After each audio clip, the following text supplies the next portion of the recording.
Back in 1966, when I was playing in the Prime Movers Blues Band back in Ann Arbor, I owned a 1958 Tobacco Sunburst Gibson ES-335, and I loved it. And that was the first year they introduced the 335, and they only made 999 of them, and I had one. It was a fat, beautiful, sweet-sounding guitar, and it sounded like B.B. King's. That was my idol, and still is, really.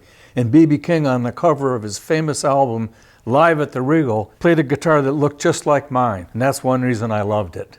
Well, at that moment in time, I was a little hard for cash, being a struggling blues musician. My buddy Al that lived across the street, I gave him guitar lessons and we were pals. I asked him if he wanted to buy it for $225, and he did, but said, if I ever sell this, I'll sell it back to you for the $225. Well, that never happened, but over the years, we'd talk on the phone when I moved away, and we both laugh about it.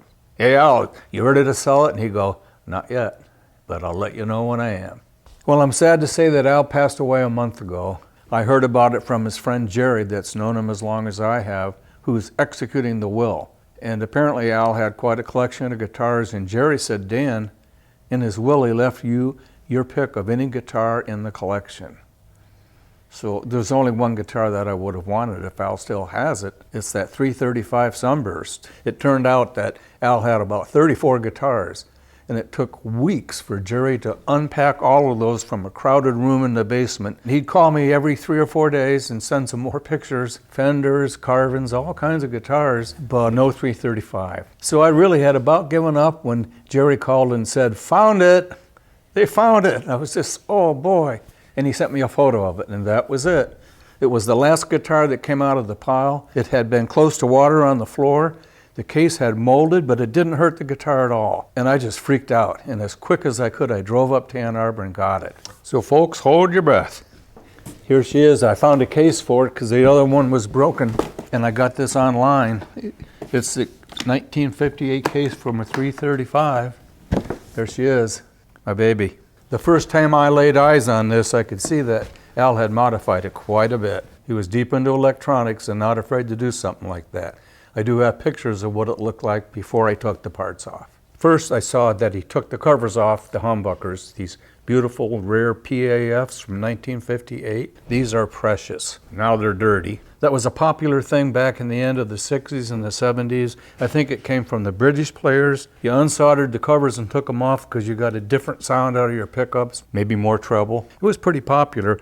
I never did it to my own guitars. This one has a coil cut switch, which means they went inside the humbucker, split the coils and put a switch on it. The reason people want to cut coils is to get a single coil sound. It's not like a humbucker anymore, it's a thinner sound. Personally, not a sound I like. And that's the switch for the coil cut with the amber knob. That knob was on the original toggle switch, and I'll put it on this one. And here's one that really got me. He moved the pickup selector switch over here and drilled a new hole for it. That, to me, would be a no-no. And because he drilled this hole and put the switch there, he had to go out and find a later pickguard than would have been on this guitar. This is what's called the short guard from in the 60s. This original pickguard would have been the long guard. Here's a long guard off another model from the 50s, and it almost covers that hole. That's where your input jack would be, but he took it and put it over here where the bridge tone would be, left that hole empty, and then he left this hole empty too. That used to be the neck tone control. He put a master volume over here for the whole guitar that originally was the volume control for just the bridge pickup. And if that wasn't enough, right here where the neck pickup volume control went, he put a Veritone switch with a chicken head knob. The Veritone is a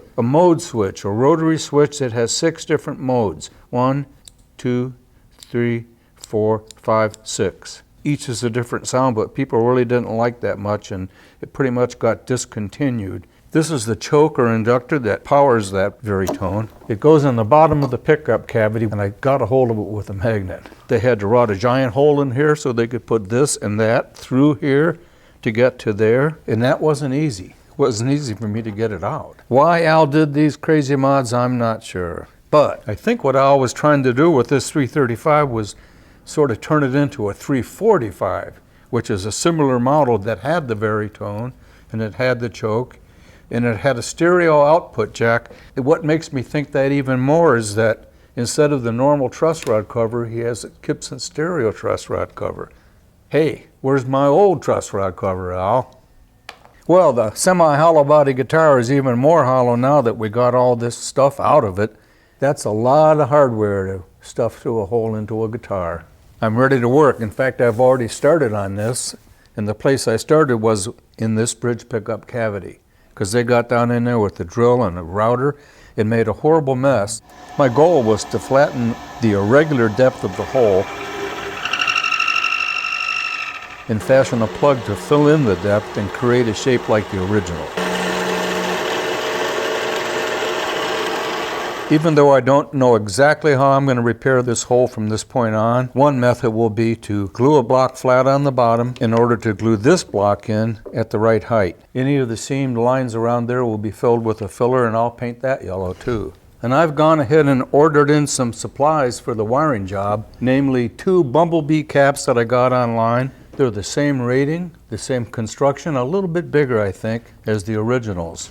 And I have a drawer full of 500K pots. Speaking of wiring, since this is such an important job to me, I've asked the best wiring man I know, Gene Embody. Come on, Gene.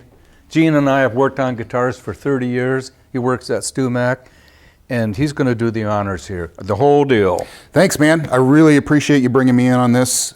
Vintage Gibsons are my favorite. I love guitars like this, and I love jobs like this. So we're going to do our best to rewire this and make it look as close to how Gibson would have done it originally as we can. We'll pull apart that PAF and pull the coil cut wire out, put a new lead wire on it. I've aged some covers that I think are going to look great on this. God. Yeah, those came out really well. Oh boy. We'll get those installed. I got some Bumblebees for you. Oh, cool. I haven't tried these out yet. They look awesome. They look pretty convincing. Not exact, but I'm anxious to hear how they sound. Me too. Yeah. Well, I guess that wraps us up for part 1 of the video, because there's a part 2. You're going to get to see Gene do all the wiring work. There's a piece of loose binding here all the way down that I've got to clean rubber cement off and re-glue that. We got to get a tune-o-matic bridge, and Gene will probably age it. And that big hole, what am I going to do about that?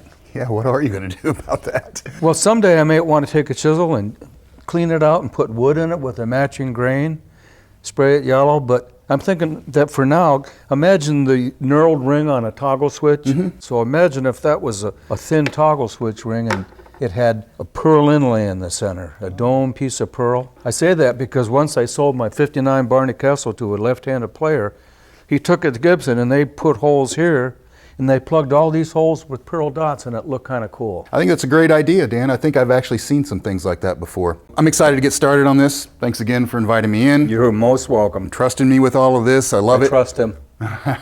We'll get this taken care of. We'll get it playing again. This guitar is going to sound awesome. So stay tuned. Stay tuned.